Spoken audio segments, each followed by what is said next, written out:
Hello guys, welcome back to my channel next gen C A S. So guys, अभी हमने आज तक जो मतलब पढ़ा था वो था हमारा प्रोसेस ऑफ मेकिंग लॉज। ठीक है।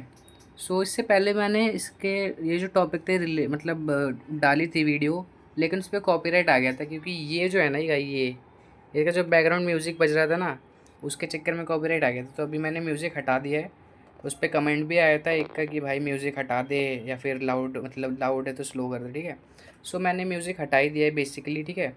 सो हमने लास्ट क्लास में पढ़ा था कि जो लॉ है उसको बनाने का क्या प्रोसेस होता है। ठीक है। आई होप वो आपने कर लिया होगा, एंड कुछ सोर्सेज भी करे थे हमने। ठीक है। सो अब नेक्स्ट की तरफ चलते हैं, जो कि हमारा है types of laws in the Indian legal system. ठीक है।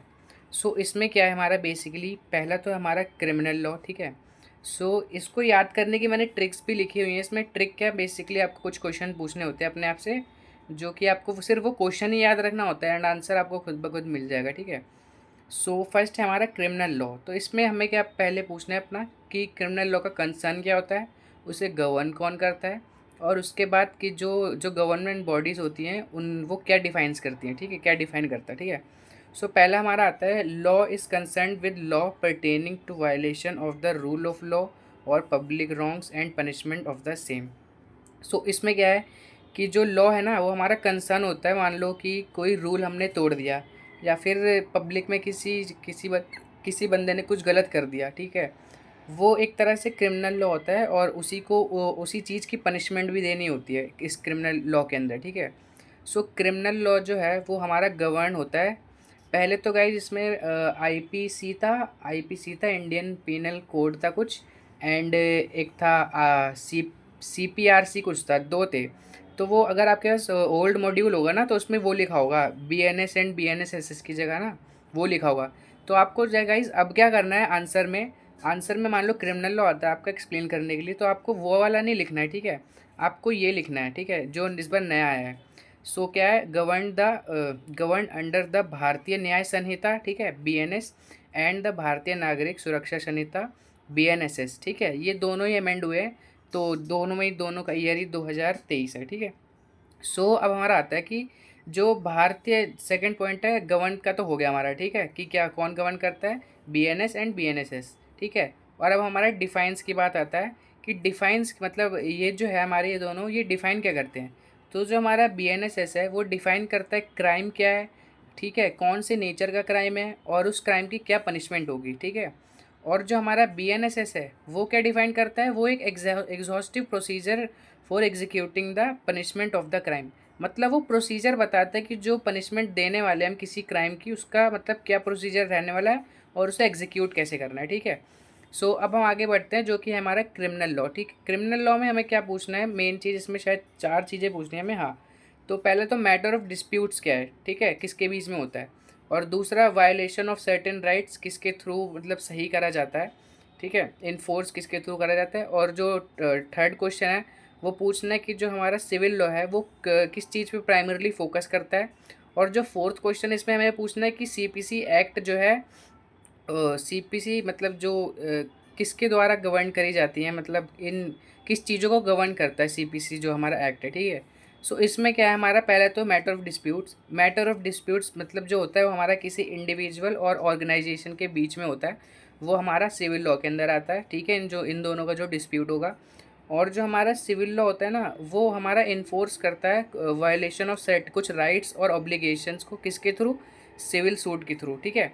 मान लो कुछ कुछ कुछ ऑब्लिगेशंस हो गए, कुछ ऑब्लिगेशन और राइट जो हमने वायलेट कर दिए। ठीक है, तो फिर एक सिविल सूट होता है, जो कि मतलब सिविल लॉ जब कुछ तोड़ता है तो सिविल सूट होता है, मतलब केस केस करने जैसा कुछ होता है। ठीक है। एंड सिविल लॉ जो है वो हमारा प्राइमरली फोकस करता है डिस्प्यूट रेजोल्यूशन के। मतलब कि जैसे कि कोई प्रॉपर्टी का केस आया कोर्ट में, तो फिर उन्होंने ना उसे पनिशमेंट देने की जगह, मतलब पनिशमेंट क्यों देंगे, प्रॉपर्टी का केस है उसे सेटल करा जा सकता है कि हाँ भाई अपनी वसीयत दिखाओ, तुम्हारा इतना लिखा है, तुम्हारा इतना लिखा है, चलो जाओ, ये सेटलमेंट हो गया इनका। तो मतलब ये होता है कि जो फोकस करता है वो डिस्प्यूट रेजोल्यूशन की तरफ करता है, रेदर देन पनिशमेंट को ना दिए, पनिशमेंट मतलब नहीं देते वो। ठीक है। और अब जो है हमारा the act of process and the administration of civil law are govern by the civil code of civil procedure 1908, ठीक है। सो इसमें क्या है, जो सीपीसी है हमारा, वो सीपीसी है जो, वो हमारा क्या गवर्न करता है, ये दोनों चीज़ें गवर्न करता है, ठीक है। The act of process and the administration of civil law, ये दो चीज़ें।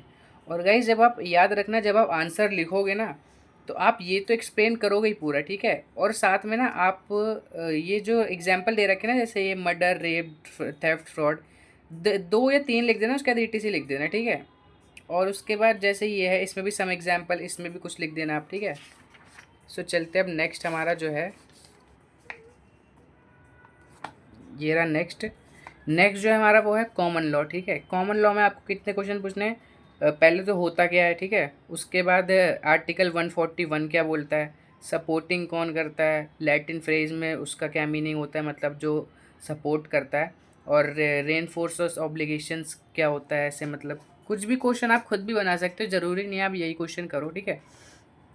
सो पहले तो कॉमन लॉ क्या होता है, जुडिशियल प्रेसिडेंट्स और a case law is a common law. So gas judicial president क्या होता है, ये मैंने पीछे ही बताया था आपको, जो सोर्सेस ऑफ बिजनेस लॉ में था, ठीक है। एक वो होता है कि पुराने, मतलब पुराने कोर्ट में किसी जज ने जो डिसीजन लिया है, वही चीज़ आगे भी फॉलो होगी, वो होता है, ठीक है। और केस लॉ होता है, केस लॉ भी आप ये कंपनीज एक्ट में बहुत पढ़ोगे कि मतलब एक केस था, एक मकाओ के बीच में था, नहीं मोरक्को, एंड एक और थी कोई नॉर्दर्न इन्वेस्टर, ऐसे कुछ था, उन दोनों के बीच में कुछ हो गया था विवाद, तो वो कॉमन लॉ हो गया। ये दो चीज़ें कॉमन लॉ होती हैं। और जो अंडर आर्टिकल 141 हमारा नेक्स्ट क्वेश्चन है, इसमें आपको क्या पूछना है, इसमें पूछना है कि मतलब यही है, मतलब कि इसे एक्सप्लेन करना है एक तरह से, ठीक है। तो इसको कैसे एक्सप्लेन करेंगे, जजमेंट, कोई एक जो जजमेंट होता है वो सुप्रीम कोर्ट के द्वारा डिलीवर करा जाता है। वो जो जजमेंट होता है ना, वो एक इंडियन टेरिटरी में जितने भी कोर्ट्स आते हैं ना, उन सब पे वो अप्लाई होगा, ठीक है, वो जजमेंट जो डिलीवर होगा, ठीक है, ऑफ द इंडियन कॉन्स्टिट्यूशन, ठीक है। और अब है सपोर्टिंग, सपोर्टिंग कौन देता है, सो ये होता है हमारा, the doctrine of stare decisis is the principle supporting common law. Stare decisis जो होता है वो हमारा कॉमन लॉ को सपोर्ट करता है, ठीक है। और अब इसी को जैसे नेक्स्ट क्वेश्चन हम पूछेंगे कि लैटिन फ्रेज में क्या होता है। So it is a Latin phrase that means to stand by that which is decided, मतलब उसके पीछे खड़े रहो जो तय हुआ है, ठीक है। और उसके बाद हमारा रेन फोर्सेज एंड ऑब्लिगेशन वाला क्वेश्चन आ जाता है। So the doctrine of stare decisis reinforces the obligation of court to follow the same principle और judgement established by previous decision. So मैं बोलता जा रहा हूँ, आपको भले ही कुछ ना समझ में आ रहा हो, लेकिन मैं बोलूँगा कि समझाना चाहूँगा आप, ठीक है। सो क्या है कि जैसे कि अभी हमने लाइन पढ़ी, तो इसमें मतलब कि जो कुछ ऑब्लिगेशंस होते हैं जो कोर्ट को ना फॉलो करनी होती है, उन सेम प्रिंसिपल और जजमेंट को जो पहले लिए गए हैं किसी रूलिंग केस में, ठीक है। और जहाँ पे मतलब अगर सारे फैक्ट सिमिलर होंगे ना, तभी जो है डिसीजन सेम होगा, वरना डिसीजन डिफरेंट भी हो सकता है किसी एक जज का, ठीक है। सो नेक्स्ट पे चलते हैं, प्रिंसिपल ऑफ नेचुरल जस्टिस, ठीक है। सो नेचुरल जस्टिस का पहले तो इसमें पूछना है, नो मतलब क्या, और क्या बोलते हैं इसे, और किससे डील करती है, ये दो मेन क्वेश्चन है। उसके आगे तो सारे ये लैटिन वर्ड्स के फ्रेजेस है और उन्हें एक्सप्लेनेशन देना है, ठीक है। और उसके बाद ओवर, एक क्वेश्चन और ऐड कर देना है इसमें कि ओवर ऐड किस किस को कर सकते हैं, ठीक है। सो पहला तो natural justice, often known as just natural, फिर उसका डील का question, deal with certain fundamental principle of just going beyond written law. So इसमें मैं आपको एक एग्जांपल देता हूँ कि जैसे कि मान लो कि मम्मी ने कुछ बनाया और आपको पसंद नहीं आया, और आपने बोला कि मैं नहीं खाऊंगा, तो मम्मी ने बोला मैं आपको घर से निकाल दूंगी।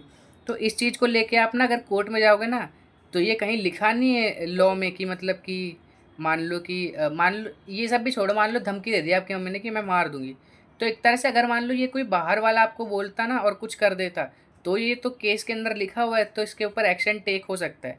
लेकिन आपको वो आपकी मम्मी ने बोला है, जो कि लॉ में नहीं लिखा हुआ, तो ये कुछ नेचुरल चीज़ें होती हैं कि मतलब कि हाँ यार, इसका तो साफ साफ पता है ये तो होनी थी, मतलब कि ये कैसे ही इसको इन चीज़ों में कैसे किसी को पनिशमेंट दे दे, ठीक है। क्योंकि भाई एक माँ आपको मार भी सकती है, ठीक है। और जो कि मैंने उसमें भी बताया था आपको, वो जो था हमारा कौन सा पॉइंट था, पार्लियामेंट जो हमारा मतलब स्टैट्यूटेट्स बनाता है, ठीक है, उसमें कि वो अमेंड भी कर सकता है, रिपेल भी कर सकता है। सेम चीज़ यहीं अप्लाई होती है कि एक जज जो है, वो जो लॉ लिखा हुआ है ना, उसके बियॉन्ड जाके डिसीजन लेता है, ठीक है, इसमें इस पॉइंट के बेसिस पे, ठीक है। सो अब हमारा जो नेक्स्ट है इसमें नेमो जुडेक्स इन कॉसास हुआ एंड ऑडी ऑल्ट्रम पार्टम, ठीक है। ये जो दो है हमारे लैटिन फ्रेज, इन्हीं को एक्सप्लेन करना है। सो जो नेमो जुडेक्स इन कॉसास हुआ है, इसमें मतलब ये बोलता है कि मान लो जिस बंदे का केस है ना, वो अब उसी केस का जज नहीं हो सकता।